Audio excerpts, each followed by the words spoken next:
మా movie artist association అధ్యక్షుడు విష్ణు మంచు గురించి ఒక్క మాటలో చెప్పాలంటే చాలా కష్టం. అతి తక్కువ వయస్సులో మా అధ్యక్షుడిగా పదవి బాధ్యతలు చేపట్టిన విష్ణు మంచు చాలా గొప్ప గొప్ప కార్యక్రమాలు చేపట్టారు. సినీ పరిశ్రమలో అనేక నూతన సంస్కరణలు చేపట్టి సినీ పరిశ్రమలో అందరి చేత శభాష్ అనిపించుకున్నారు. ముఖ్యంగా చెప్పాలంటే విష్ణు మంచుకి మోహన్ బాబు గారి నట వారసత్వంతో పాటు రాజకీయ పాఠాలు కూడా అలవడ్డాయనుకోవచ్చు. విష్ణు మంచుకి ముందు నుండి ఇండస్ట్రీలో అందరితో ఇట్టే కలిసిపోవడం, కలుపుగోలుతనం విష్ణు ఎలాంటి వాడో చెప్తాయి. అంతేకాకుండా ఇండస్ట్రీలో ఎవరికి ఏ ఆపద వచ్చినా కూడా క్షణాల్లో వాళ్ళ గురించి ఆరా తీసి వాళ్ళని ఆదుకుంటాడు.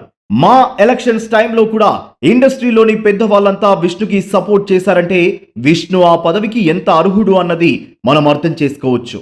ఎంత ఎదిగినా ఒదిగి ఉండే తత్వం, అందరినీ కలుపుకుని పోవటం, ఎదుటి వారికి సహాయం చేయాలి, ఇదే విష్ణు మంచు స్ట్రాంగెస్ట్ వెపన్ అని చెప్పొచ్చు.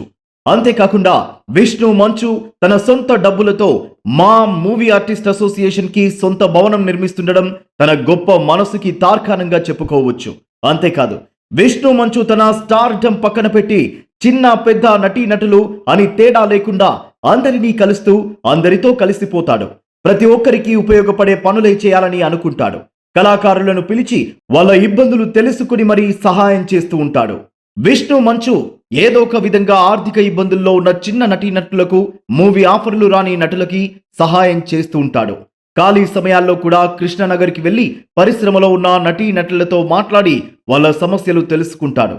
వీటితో పాటుగా ఈ మధ్య సినీ పరిశ్రమలో ఉన్న నటీనటుల మీద అడ్డమైన ఫేక్ వార్తలు, పిచ్చి పిచ్చి వీడియోస్, అసభ్యకరమైన థంబ్నెయిల్స్ రాస్తున్న చాలా యూట్యూబ్ ఛానల్స్ కి వార్నింగ్ ఇచ్చాడు.